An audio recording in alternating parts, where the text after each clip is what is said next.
এইসব মেলা আমাদের জন্য নয়, কেননা এক একজনের 30 টাকা, মানে ফ্যামিলিতে আমরা 3 জন, 90 টাকা, 100 টাকা ধাক্কা। তো যাই হোক, এন্ট্রি করে ভেতরে ঢুকলাম, তারপর তো হলগুলো আছে। হলের ভেতর জিনিসগুলো প্রত্যেকটা এক একটা এক এক রকমের সুন্দর, মানে কি বলবো, বলার বাইরে।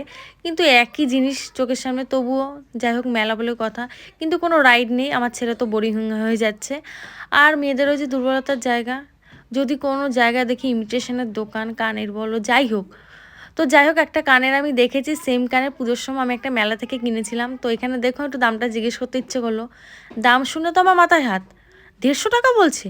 আর আমি পুজোর সময় আমার জন্য একটা, আমার বোনের জন্য একটা কিনেছিলাম 40 টাকা দিয়ে, মানে এক একটা 40 টাকা, দুটো 80 টাকা। আর এই গণেশ ঠাকুরটা আমার বরের ভীষণ পছন্দ হয়েছে, কিন্তু যাই হোক বিক্রি হয়ে গেছে। তো কানেরে আসি, সেই কানেরটা 40 টাকার কানের 150 টাকা, ভাবা যায়? ওই যে বললাম মেলা আমাদের জন্য নয়, এখানকার মেলা বড়লোকদের জন্য। বাড়ি যাচ্ছি আর তাই ভাবছি।